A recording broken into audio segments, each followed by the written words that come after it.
चलिए अब देखते हैं topic 3.3, that is electric current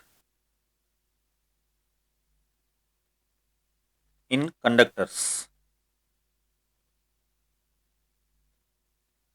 यानी कि कंडक्टर्स में करंट कैसे पास होता है, इसके बारे में बात करते हैं। देखिए, इसके लिए पहले एक बात समझ लीजिए कि अ, अगर आप चार्ज को इलेक्ट्रिक फील्ड अप्लाई करते हो तो ऑब्वियसली चार्ज को फोर्स लगेगा और इस फोर्स की वजह से चार्ज मूव होगा, मोशन में आएगा। और जब ये चार्ज मूव होगा तब प्रोड्यूस होगा इलेक्ट्रिक करंट। ऑब्वियस सी बात है ये। तो बेसिकली इलेक्ट्रिक करंट प्रोड्यूस करने के लिए आपको चार्ज चाहिए जो कि मूविंग हो, और इसको मूव करने के लिए आपको फोर्स अप्लाई करना पड़ेगा, और फोर्स अप्लाई करने के लिए आपको इलेक्ट्रिक फील्ड यूज करना पड़ेगा। अब हम बात करते हैं अलग अलग सिचुएशन की जहां पे हमें चार्ज मिल सकता है। देखिए, सबसे पहले हम बात करते हैं आइनोस्फीयर की। Ionosphere, first of all, ionosphere जो है that is situated at upper strata, that means upper layer of atmosphere.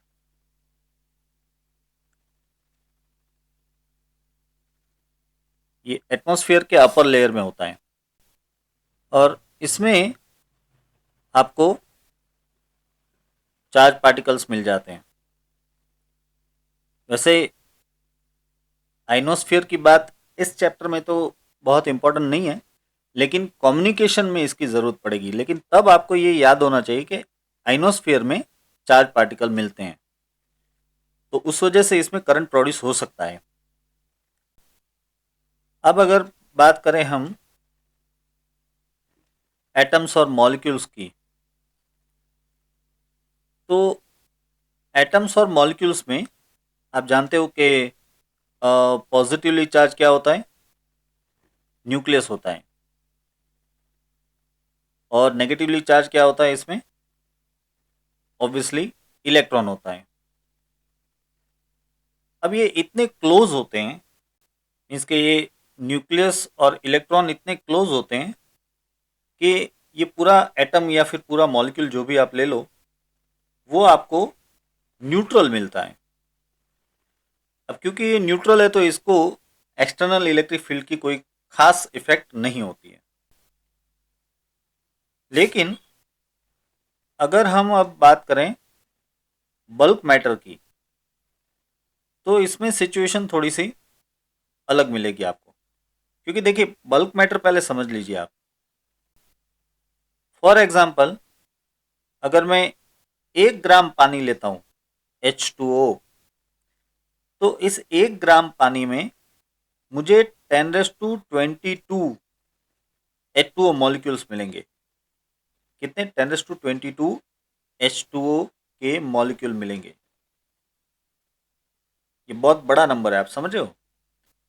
तो इस वजह से क्या होता है कि जब आपको इतने बड़े नंबर में मॉलिक्यूल्स एक साथ मिल रहे हैं और वो भी बहुत ही क्लोज, तो कोई भी इलेक्ट्रॉन एक पर्टिकुलर इंडिविजुअल न्यूक्लियस के आसपास बाउंड नहीं रहता है। वो एक न्यूक्लियस से दूसरे न्यूक्लियस के पास, दूसरे से तीसरे के पास जा सकता है, क्योंकि ये क्लोजली बाउंड है, टाइटली बाउंड है सब कुछ। सारे मॉलिक्यूल्स एक दूसरे के बिल्कुल क्लोज हैं।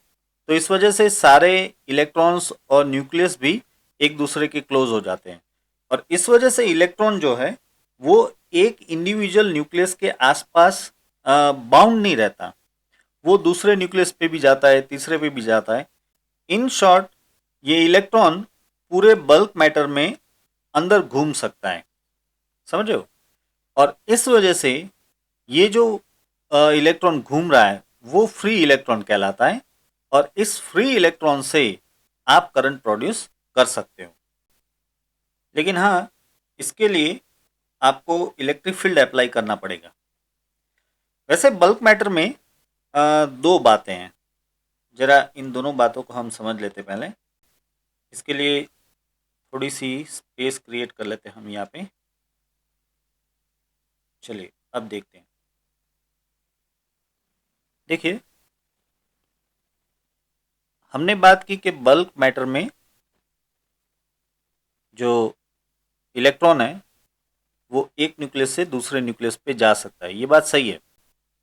लेकिन ऐसा हर एक बल्क मैटर में नहीं होता। कुछ बल्क मैटर में जो ये इलेक्ट्रॉन है वो मूव हो सकते हैं, बल्क मैटर के अंदर मूव हो सकते हैं। इसलिए हमने कहा कि इसको हम फ्री इलेक्ट्रॉन्स कहते हैं, इसको हम कहते हैं फ्री इलेक्ट्रॉन। तो कुछ मैटर ऐसे जिसमें फ्री इलेक्ट्रॉन्स होते हैं, लेकिन कुछ मैटर ऐसे भी हैं कि जिसमें ये इलेक्ट्रॉन मूव नहीं हो पाता, वो बाउंड रहता है, वो अपनी ऑर्बिट में बाउंड रहता है, वो न्यूक्लियस को छोड़ के नहीं जाता। इसलिए ऐसे इलेक्ट्रॉन को कहते हैं बाउंड इलेक्ट्रॉन। इसको आप एक्सटर्नल इलेक्ट्रिक फील्ड लगा दो तो भी ये अपनी ऑर्बिट छोड़ के जाता नहीं है, बाउंड रहता है, इसलिए इसको बाउंड इलेक्ट्रॉन कहते हैं। तो अब ऑब्वियस सी बात है कि अगर फ्री इलेक्ट्रॉन है तो यानी कि चार्ज फ्री है, वो एक्सटर्नल इलेक्ट्रिक फील्ड की प्रेजेंस में मूव करेगा तो वो करंट प्रोड्यूस करेगा। अगर वो करंट प्रोड्यूस करता है तो ऑब्वियसली हम ऐसे बल्क मैटर को कंडक्टर कह सकते हैं, क्योंकि ये करंट को पास करेगा। लेकिन अगर बाउंड इलेक्ट्रॉन है तो हमारे पास चार्ज फ्री नहीं है, बाउंड है, और अगर ये बाउंड है तो करंट प्रोड्यूस नहीं होगा। आप चाहे इलेक्ट्रिक फील्ड लगा लो तो भी चार्ज मूव नहीं हो रहा, चार्ज है लेकिन वो मूव नहीं हो रहा, इसलिए ये ऑब्वियसली करंट प्रोड्यूस नहीं कर पाएगा, तो इसको कहते हैं नॉन कंडक्टर। समझ रहे हो? तो इस तरह से कंडक्टर और नॉन कंडक्टर को हम सेग्रीगेट कर सकते हैं, अलग अलग कर सकते हैं। इसके बीच में एक और चीज आती है, वो है सेमीकंडक्टर। इसके बारे में हम आगे बात करेंगे। अभी हम पर्टिकुलरली सिर्फ कंडक्टर्स के बारे में बात करेंगे। देखिए, कंडक्टर्स में आप वैसे चार सेगमेंट सोच सकते हो। एक तो है सॉलिड, दूसरा लिक्विड्स, और तीसरा गैस, और चौथा ऑब्वियसली प्लाज्मा। देखिए, अगर पहले मैं सॉलिड की बात करूं तो सॉलिड में ज़्यादातर मेटल्स आपको कंडक्टर मिलेगी, क्योंकि मेटल्स में जो लास्ट मोस्ट इलेक्ट्रॉन है वो हमेशा फ्री होता है। तो ये जो फ्री इलेक्ट्रॉन है मेटल में, वो आपको करंट प्रोड्यूस करने में यूजफुल होता है। तो इस तरह से मेटल में करंट जो प्रोड्यूस होता है वो सिर्फ इलेक्ट्रॉन की वजह से होता है। देखिए, वैसे इसमें चार्ज के तौर पे न्यूक्लियस भी है, न्यूक्लियस पॉजिटिव चार्ज है, लेकिन ये न्यूक्लियस टाइटली बाउंड होता है, वो हिल ही नहीं सकता। इसलिए मेटल में जो भी करंट प्रोड्यूस होता है वो इलेक्ट्रॉन की वजह से होता है। वैसे सॉलिड में एक दूसरा एग्जांपल है सेमीकंडक्टर, जिसमें इलेक्ट्रॉन और होल्स भी होते हैं, जिसकी वजह से करंट प्रोड्यूस होता है। लेकिन अभी सेमीकंडक्टर के बारे में हम बात नहीं कर रहे हैं। अब बात करते हैं हम लिक्विड्स में। तो लिक्विड्स में हम एग्जांपल ले सकते हैं इलेक्ट्रोलिटिक सॉल्यूशन का। इलेक्ट्रोलिटिक सॉल्यूशन, तो ये जो इलेक्ट्रोलिटिक सॉल्यूशन है, जैसे कि आप बैटरी में जो H2SO4 का एक्वस सॉल्यूशन होता है उसको इलेक्ट्रोलिटिक सॉल्यूशन कहते हैं। ये जो इलेक्ट्रोलिटिक सॉल्यूशन है इसमें आपको दो तरह के चार्ज मिलते हैं। एक मिलता है आपको पॉजिटिव आयन, इसमें पॉजिटिव आयन मिलता है आपको, और दूसरा मिलता है ऑब्वियसली नेगेटिव आयन। और ये दोनों ही आयन मूव कर सकते हैं, ये फ्री होते हैं, इसलिए इनसे करंट प्रोड्यूस होता है, दोनों से करंट प्रोड्यूस हो सकता है। तो इस तरह से इलेक्ट्रोलाइटिक सॉल्यूशन में पॉजिटिव आयन और नेगेटिव आयन से करंट प्रोड्यूस हो सकता है। अब अगर बात करें हम गैसियस फॉर्म में कंडक्टर की, तो इसका एग्जांपल ऑलरेडी हमने आगे डिस्कस कर लिया है, और वो है आइनोस्फीयर।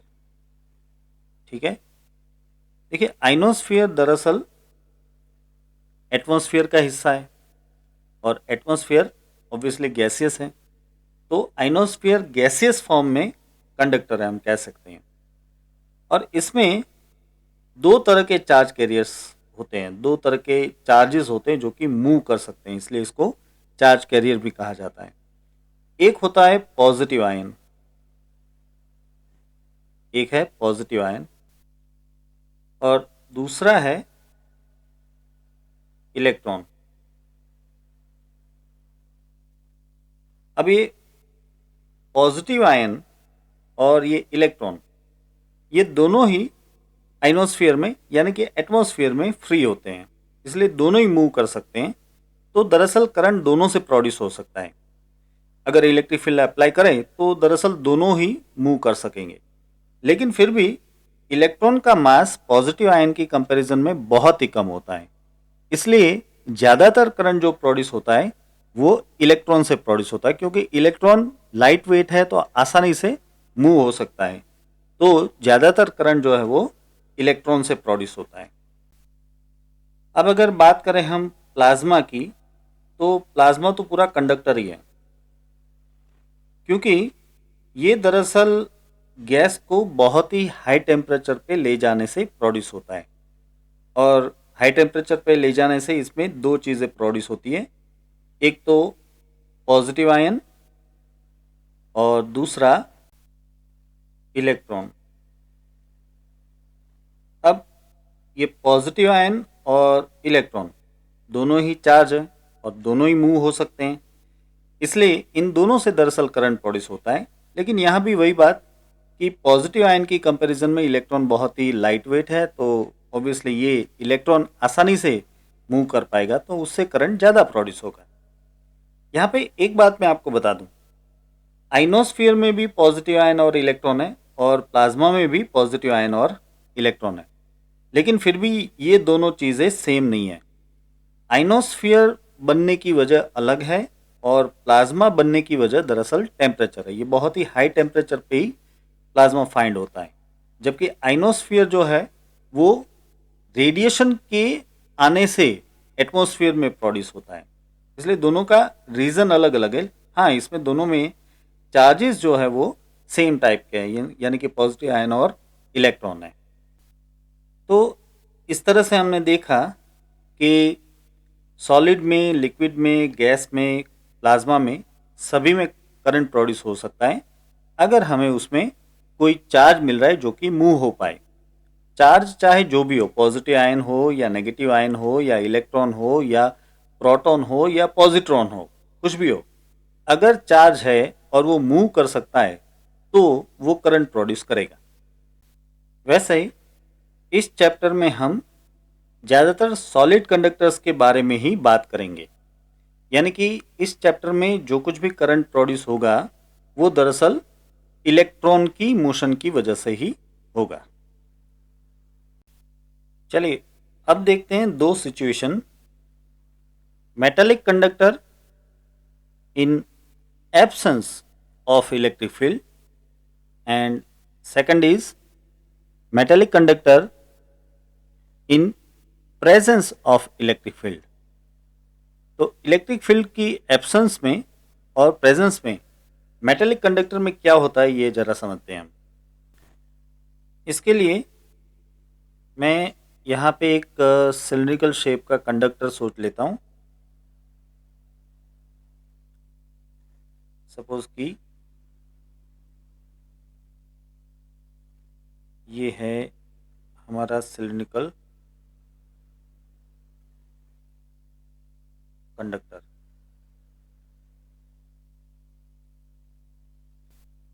अब आप जानते हो कि मेटल में जो पॉजिटिव आयन है वो फिक्स्ड रहते हैं, वो अपनी जगह छोड़ते नहीं। तो मैं यहाँ पे थोड़े से पॉजिटिव आयंस दिखा रहा हूँ। इस तरह से ये मेटल में कुछ पॉजिटिव आयंस हैं, वो अपनी जगह पे स्टिक रहेंगे, वो हिलेंगे नहीं, क्योंकि वो टाइटली बाउंड होते, तभी तो ये सॉलिड है। अच्छा, अब इसमें इसके जो इलेक्ट्रॉन्स हैं, ये इलेक्ट्रॉन्स खास तौर पे इसका जो लास्ट ऑर्बिट इलेक्ट्रॉन है उसके बारे में अगर हम बात करें तो हमने ऑलरेडी ये डिस्कस किया था कि ये जो इलेक्ट्रॉन है वो किसी एक न्यूक्लियस के आसपास बाउंड नहीं रहता। वो एक न्यूक्लियस से दूसरे न्यूक्लियस पे, दूसरे से तीसरे पे ऐसे जाता रहता है, वो जा सकता है। That's why it is called as free electron, इसलिए उसको फ्री इलेक्ट्रॉन कहते हैं। अब आपको पता है, आप थर्मोडायनेमिक्स में पढ़े हो कि इवन एट रूम टेम्परेचर पे भी हर एक कंस्टिट्यूएंट पार्टिकल्स को एनर्जी मिलती है, थर्मल एनर्जी मिलती है, और इस थर्मल एनर्जी की वजह से वो थर्मल मोशन दिखाता है। तो होगा ये कि ये जो सारे इलेक्ट्रॉन्स हैं, ये सारे इलेक्ट्रॉन थर्मल मोशन दिखाएंगे, यानी कि ये इलेक्ट्रॉन रैंडमली इस कंडक्टर के अंदर ऐसे घूमते रहेंगे। ऑब्वियसली ये मोशन जो है रैंडम होगी, थर्मल मोशन होगी, लेकिन होगी कैसी? रैंडम, क्योंकि इसमें डायरेक्शन की तो कोई वजह नहीं है। तो होगा ये कि ये जितने भी इलेक्ट्रॉन हैं, ये सारे के सारे इलेक्ट्रॉन इस कंडक्टर में ऐसे थर्मल मोशन करेंगे, लेकिन ये थर्मल मोशन जो है वो रैंडम होगी। बड़ी ऑब्वियस सी बात है कि रैंडम होगी। अच्छा, इस मोशन के दौरान ये इलेक्ट्रॉन पॉजिटिव आयन से कोलाइड करेंगे। जब ये कोलाइड करेंगे तो कॉलिजन के बाद इनकी जो स्पीड है वो बदलेगी नहीं, जितनी स्पीड पहली थी उतनी बाद में भी होगी, लेकिन वेलोसिटी की डायरेक्शन ऑब्वियसली बदल जाएगी। हर एक इलेक्ट्रॉन की वेलोसिटी की डायरेक्शन कॉलिजन के बाद अलग हो जाएगी, ये बट ऑब्वियस सी बात है। तो इस तरह से ये इलेक्ट्रॉन पॉजिटिव आयन के साथ कोलाइड करेंगे। कभी कभी ये इलेक्ट्रॉन दूसरे इलेक्ट्रॉन के साथ भी कोलाइड हो जाते हैं। इन शॉर्ट कि इस कंडक्टर के अंदर सारे के सारे इलेक्ट्रॉन की रैंडम मोशन चल रही होगी। यहाँ पे मैं आपको बता दूं कि ये जो पॉजिटिव आयन है वो स्टिक रहेंगे, वो थोड़ा बहुत ऑसिलेट करेंगे, लेकिन वो अपनी जगह से मूव नहीं हो पाएंगे। यानी कि जो मूव होने वाला चार्ज कैरियर है वो ऑब्वियसली कौन है? इलेक्ट्रॉन। सिर्फ इलेक्ट्रॉन ही इसमें मूव होगा, लेकिन क्या इससे करंट प्रोड्यूस होगा? आंसर है नहीं। वजह यह है कि किसी भी एक तरफ में जाने वाले इलेक्ट्रॉन और उसके अपोजिट डायरेक्शन में जाने वाले इलेक्ट्रॉन के नंबर ऑलमोस्ट सेम रहेंगे हमेशा। ये ऑब्वियस सी बात है, ये रैंडम मोशन चल रही है ना। तो रैंडम मोशन में किसी एक डायरेक्शन का कोई प्रेफरेंस तो नहीं होता ना, कि भाई किसी एक डायरेक्शन में इलेक्ट्रॉन्स ज़्यादा जा रहे हैं, दूसरे में कम जा रहे हैं। नहीं, जब आप कह रहे हो कि रैंडम मोशन है तो इसका मतलब कि हर एक डायरेक्शन में सेम नंबर के इलेक्ट्रॉन्स जा रहे होंगे। तो इस तरह से हम सोच सकते हैं कि जितने इलेक्ट्रॉन यहाँ पे राइट साइड में जा रहे होंगे उतने ही इलेक्ट्रॉन उसी वक्त लेफ्ट साइड में भी जा रहे होंगे। तो ऐसे में इस कंडक्टर के किसी भी एक क्रॉस सेक्शन से राइट साइड में जाने वाला या फिर लेफ्ट साइड में जाने वाला टोटल नेट चार्ज आप कैलकुलेट करो तो वो जीरो हो जाएगा। देखिए, ये बात मैं आपको जरा एक लाइन ड्रॉ करके समझाता हूं। देखिए, सपोज कि ये लाइन जो है एक क्रॉस सेक्शन को इंडिकेट कर रही है। अब समझिए, इस लाइन की राइट साइड में जितने इलेक्ट्रॉन जा रहे होंगे उतने ही लेफ्ट साइड में जा रहे होंगे। तो अगर मैं पूछूं कि इस लाइन की राइट साइड में टोटल नेट चार्ज कितना गया, तो ऑब्वियसली नेट चार्ज जीरो होगा। लेफ्ट साइड में नेट चार्ज कितना गया, वो भी जीरो होगा। तो फिर करंट प्रोड्यूस हुआ नहीं, because net charge is zero. Current की डेफिनेशन ही है ना, किसी भी क्रॉस सेक्शन से यूनिट टाइम में पास होने वाला चार्ज यानी कि करंट होता है। तो यहाँ पे तो कोई चार्ज पास ही नहीं हो रहा, नेट चार्ज तो जीरो ही हो रहा है। चार्ज वैसे मूव कर रहा है लेकिन नेट अमाउंट ऑफ चार्ज तो जीरो ही हो रहा है, इसलिए करंट कितना हो जाएगा, जीरो। मैं यहाँ पे लिख देता हूं, जैसे कि इस पर्टिकुलर डायरेक्शन में पास होने वाला नेट चार्ज कितना है, net charge zero. So obviously current भी हो जाएगा जीरो, करंट हो जाएगा जीरो। तो समझिए आप, एक नॉर्मल रूम टेम्परेचर पे, मैं यहाँ पे लिख देता हूं कि temperature T is equal to let us say 300 kelvin, ठीक है। नॉर्मल रूम टेम्परेचर पे अगर आप एक कंडक्टर लेते हो तो उसके अंदर बहुत सारे इलेक्ट्रॉन्स की रैंडम मोशन हो रही है, लेकिन ये रैंडम मोशन है इसलिए किसी एक डायरेक्शन में जाने वाला charge, total net charge zero हो जाता है। तो इस वजह से इस कंडक्टर में करंट प्रोड्यूस नहीं हो पाता। चार्ज है, मूव भी कर रहा है, लेकिन फिर भी टोटल चार्ज जीरो हो जाता है, इसलिए करंट जीरो रहता है। अब अगर हम इसी कंडक्टर को इलेक्ट्रिक फील्ड में ला दें तो पूरी बात बदल जाती है। चलिए देखते हैं। ये रहा हमारा कंडक्टर, और सपोज कि मैं इसमें एक्सटर्नल बैटरी अप्लाई कर देता हूं, यानी कि मैं यहां से ऐसे एक बैटरी कनेक्ट कर देता हूं।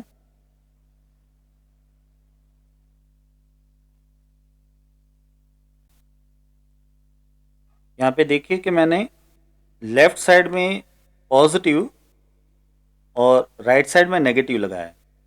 तो इससे क्या होगा कि ये जो साइड है पूरी पॉजिटिव हो जाएगी और ये जो अपोजिट साइड है वो पूरी नेगेटिव हो जाएगी। मैं यहाँ पे दिखा देता हूँ, ये साइड पूरी इस तरह से नेगेटिव हो जाती है। अब क्योंकि ये एक साइड पॉजिटिव और एक साइड नेगेटिव है, तो बट ऑब्वियस सी बात है कि पॉजिटिव टू नेगेटिव डायरेक्शन में इलेक्ट्रिक फील्ड प्रोड्यूस होगा इस तरह से। ये हो गया electric field positive to negative, यानी कि लेफ्ट टू राइट डायरेक्शन में इलेक्ट्रिक फील्ड प्रोड्यूस होगा, ये अंदर प्रोड्यूस होगा, समझना। अब ये जो इलेक्ट्रिक फील्ड प्रोड्यूस होगा वो क्या करेगा, इलेक्ट्रॉन को फोर्स अप्लाई करेगा। किस तरफ अप्लाई करेगा भाई, इलेक्ट्रॉन को किस तरफ फोर्स लगेगा, इलेक्ट्रॉन को हमेशा इलेक्ट्रिक फील्ड की अपोजिट डायरेक्शन में ही फोर्स लगता है, इसलिए इन सभी इलेक्ट्रॉन्स को अपोजिट डायरेक्शन में यानी कि लेफ्ट डायरेक्शन में इस तरह से फोर्स लगेगा। और ये फोर्स हम फाइंड कर सकते हैं F equal to Q E equation से। मैं यहाँ पे एक इलेक्ट्रॉन पे फोर्स F दिखा रहा हूँ। तो अब इस फोर्स की वजह से, सब इलेक्ट्रॉन पे लगने वाले इस फोर्स F की वजह से ये इलेक्ट्रॉन लेफ्ट साइड में जा रहे हैं। अब देख रहे हो कि सभी इलेक्ट्रॉन लेफ्ट साइड में जा रहे हैं। तो ऐसे में अब अगर हम इस कंडक्टर में ऐसे एक क्रॉस सेक्शन एज्यूम करें, ये लाइन जो मैंने ड्रॉ की है वो एक क्रॉस सेक्शन है ऐसा सोचिए, तो इस क्रॉस सेक्शन से किसी एक साइड में जाने वाला चार्ज नॉन जीरो हो जाएगा, है कि नहीं। नेट चार्ज जो है वो नॉन जीरो होगा, क्योंकि अब यहां पे सारा नेगेटिव चार्ज लेफ्ट साइड में जा रहा है। सपोज कि लेफ्ट साइड में जाने वाला ये चार्ज है माइनस क्यू, ठीक है। तो मैं इसको ऐसे भी लिख सकता हूं कि प्लस क्यू जितना चार्ज राइट साइड में जा रहा है। आप कहोगे ये बात कुछ हजम नहीं हुई सर। अरे भाई बहुत आसान है, देखिए जितना चार्ज लेफ्ट साइड में जा रहा है उतना ही चार्ज राइट साइड में भी जा रहा है। समझाऊं मैं आपको, सुनिए। देखिए यहाँ पे फोकस कीजिए। यहाँ पे इस साइड पे पॉजिटिव चार्ज है। सपोज कि ये 4 कूलम जितना पॉजिटिव चार्ज है, 4 कूलम पॉजिटिव चार्ज है, ठीक है। अब क्या होगा कि ये इलेक्ट्रॉन ऐसे इस साइड पे आ रहे हैं, तो ऑब्वियसली ये जो पॉजिटिव चार्ज है उसके साथ ये इलेक्ट्रॉन मिल जाएंगे और यहाँ पे बना देंगे न्यूट्रल, ठीक है। तो उसी वक्त ये इलेक्ट्रॉन्स जो है वो सारे यहाँ पे आ जाएंगे। भाई ऑब्वियस सी बात है कि यहाँ के इलेक्ट्रॉन इस सरफेस पे आ गए तो यहाँ के इलेक्ट्रॉन यहाँ आ जाएंगे। ये पोर्शन इलेक्ट्रॉन से खाली थोड़ी हो जाएगा। यहाँ पे इलेक्ट्रॉन आ जाएंगे तो ये सारे इलेक्ट्रॉन यहाँ आ जाएंगे, तो फिर ये पोर्शन खाली हो जाएगा? नहीं, ये भी खाली नहीं होगा, क्योंकि ये जो इलेक्ट्रॉन्स है, ये जो नेगेटिव चार्ज यहाँ पे दिखाया हुआ है वो बेसिकली इलेक्ट्रॉन की वजह से है। तो ये जो इलेक्ट्रॉन्स है वो सारे यहाँ पे आ जाएंगे। तो अल्टीमेटली क्या हुआ आप सुनो, ये 4 कूलम पॉजिटिव चार्ज था, तो 4 कूलम जितना इलेक्ट्रॉन का नेगेटिव चार्ज यहाँ पे आ गया, और तभी 4 कूलम जितना इस इलेक्ट्रॉन का नेगेटिव चार्ज यहाँ पे आ गया, और तभी यहाँ से 4 कूलम जितना चार्ज इस पोर्शन पे आ गया। तो अल्टीमेटली ये सरफेस अभी कैसी बन जाएगी, इस सरफेस का 4 कूलम जितना नेगेटिव चार्ज कम हो जाएगा, या फिर ऐसे कहूं कि इस सरफेस पे 4 कूलम जितना पॉजिटिव चार्ज ऐड हो गया। फिर से सुनो, मैंने कहा कि इस सरफेस का 4 कूलम जितना नेगेटिव चार्ज कम हो गया, या फिर ऐसे कहो कि इस सरफेस पे 4 कूलम जितना पॉजिटिव चार्ज ऐड हो गया। जब पॉजिटिव चार्ज ऐड होगा तो ऑब्वियसली पॉजिटिव नेगेटिव कैंसिल हो जाएंगे, तो टोटल नेगेटिव चार्ज कम हो जाएगा ना इसका। तो पहली और आखिरी बात को सुनिए, हमने कहा यहां से 4 कूलम जितना पॉजिटिव चार्ज नलीफाई हो गया, न्यूट्रल हो गया, क्योंकि ये जो इलेक्ट्रॉन्स हैं यहाँ पे आ गए, और फाइनली इस सरफेस पे 4 कूलम जितना पॉजिटिव चार्ज ऐड हो गया। तो यहाँ से 4 कूलम जितना पॉजिटिव चार्ज न्यूट्रल हो गया, गुम हो गया, और यहाँ पे 4 कूलम जितना पॉजिटिव चार्ज ऐड हो गया। तो क्या हुआ अल्टीमेटली, पॉजिटिव चार्ज ऐसे राइट साइड में गया है, ऐसा हम कह सकते हैं। अमाउंट वाइज तो पॉजिटिव चार्ज यहाँ पे गया। हाँ, ये बात अलग है कि कोई पॉजिटिव चार्ज पार्टिकल इस तरफ नहीं गया है, लेकिन अमाउंट वाइज, इफेक्ट वाइज तो हम बिल्कुल कह सकते हैं कि पॉजिटिव चार्ज इस तरफ गया है। तो हमेशा याद रखना, कंडक्टर्स में अगर लेफ्ट साइड में Q जितना नेगेटिव चार्ज जा रहा है तो उसी वक्त आप राइट साइड में Q जितना पॉजिटिव चार्ज दिखा सकते हो। तो मैंने लिखा है यहाँ पे कि Q जितना पॉजिटिव चार्ज राइट साइड में जाएगा। तो इसका मतलब ये हुआ कि अब मैं लिख सकता हूं कि यहाँ पे नेट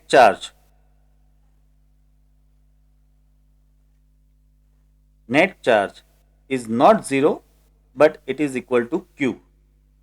तो फिर ऑब्वियसली करंट भी जीरो नहीं होगा, और करंट कितना हो जाएगा बताइए, करंट कितना हो जाएगा, करंट I हो जाएगा ऑब्वियसली Q बाई टी जितना, जहाँ पे T जो है इस चार्ज Q को इस क्रॉस सेक्शन से पास होने में लगने वाला टाइम है। तो इस तरह से आप देख रहे हो यहाँ पे कि आपको करंट मिलता है। तो जब इलेक्ट्रिक फील्ड हम अप्लाई करते हैं, मेटेलिक कंडक्टर पे इलेक्ट्रिक फील्ड हम अप्लाई करते हैं, तो ऐसे में हमें करंट मिलता है, ये करंट जीरो नहीं होता। तो इन शॉर्ट कि इलेक्ट्रिक फील्ड की एब्सेंस में इलेक्ट्रॉन्स यानी कि हमारे लिए तो चार्ज रैंडम मोशन करते हैं, इसलिए करंट जीरो होता है, और इलेक्ट्रिक फील्ड की प्रेजेंस में इलेक्ट्रॉन्स यानी कि हमारे लिए चार्ज वो एक पर्टिकुलर डायरेक्शन में मूव करते हैं, इसलिए करंट प्रोड्यूस होता है। अच्छा, एक बात मैं आपको यहाँ पे बता दूं कि टेक्स्ट बुक में इन लोगों ने यहाँ पे पॉजिटिव चार्ज प्लेट और यहाँ पे नेगेटिव चार्ज प्लेट लगाने की बात की है, और फिर इसमें इस तरह से इलेक्ट्रॉन को इस तरफ अट्रैक्ट होते हुए समझाया। उसकी जगह पे मैंने इस सिलेंडर की इस सरफेस पे बैटरी का पॉजिटिव जोड़ दिया और इस सरफेस पे बैटरी का नेगेटिव जोड़ दिया। तो ऑब्वियस सी बात है कि ये पॉजिटिव हो जाएगा और ये नेगेटिव हो जाएगा। और एक बात याद रखना, इसमें स्टेडी करंट फ्लो होगा। स्टेडी करंट क्यों? क्योंकि जैसे जैसे इलेक्ट्रॉन्स इस कंडक्टर में से इस पॉजिटिव सरफेस पे आके न्यूट्रल होते जाते हैं, वैसे वैसे उसी वक्त इलेक्ट्रॉन्स इस नेगेटिव सरफेस पे से निकल के कंडक्टर में आते जाते हैं। तो क्या हो रहा है कि इलेक्ट्रॉन का flow continuously right to left चल रहा है, और क्योंकि ये लेफ्ट सरफेस बैटरी के पॉजिटिव से जुड़ी है तो ये इसको पॉजिटिव चार्ज देता रहता है, और ये राइट सरफेस बैटरी के नेगेटिव से जुड़ी है, इसलिए बैटरी का नेगेटिव इसको इलेक्ट्रॉन देता रहता है। तो इस तरह से ये पूरी प्रोसेस इलेक्ट्रॉन के ऐसे चलती रहती है, और ये कॉन्स्टेंटली चलती रहती है। इस वजह से इसमें हर टी टाइम में क्यू जितना चार्ज कॉन्स्टेंटली पास होता है, इसलिए हम कह सकते हैं कि इसमें कांस्टेंट करंट पास होता है। जब ऐसी किसी भी सर्किट में कांस्टेंट करंट पास होता है तो उसको कहते हैं स्टेडी करंट। तो ये जो सर्किट है हमारी, वो है स्टेडी करंट की सर्किट। यहां पे मिल रहा है हमें स्टेडी करंट। अच्छा, इस करंट की डायरेक्शन क्या दिखाएंगे हम? वैसे आप 10th स्टैंडर्ड में पढ़े हो कि करंट की डायरेक्शन हमेशा पॉजिटिव टू नेगेटिव दिखाई जाती है। इस तरह से ये करंट की डायरेक्शन हमेशा पॉजिटिव टू नेगेटिव दिखाई जाती है। अब शायद यहाँ पे आप थोड़ा सा कंफ्यूज हो रहे हो कि भाई ये इलेक्ट्रॉन तो इस तरफ जा रहा है और करंट हम ऐसे दिखा रहे हैं, ये क्यों? इसकी वजह है बेंजामिन फ्रैंकलिन। बेंजामिन फ्रैंकलिन ने करंट की डायरेक्शन पॉजिटिव चार्ज की वजह से दिखाना ऐसा तय किया, और तब से आज तक हम करंट की डायरेक्शन पॉजिटिव चार्ज की वजह से दिखा रहे हैं। अब जैसा कि मैंने आपको पहले ही समझा दिया कि जब Q जितना नेगेटिव चार्ज लेफ्ट जा रहा है तो आप कह सकते हो कि Q जितना पॉजिटिव चार्ज राइट साइड में जा रहा है। तो इसका मतलब कि पॉजिटिव चार्ज इस तरफ राइट साइड में जा रहा है, तो ऑब्वियसली करंट इस तरफ जा रहा है, यानी कि करंट का पूरा लूप ऐसे बन रहा है। तो अगर करंट का लूप ऐसे बन रहा है तो बात ऑब्वियस ही है कि करंट कैसे दिखाना चाहिए? पॉजिटिव टू नेगेटिव जा रहा है, ऐसे दिखाना चाहिए। इसको हम कन्वेंशनल करंट कहते हैं। ये नाम याद रखना, क्या कहते हैं इसको?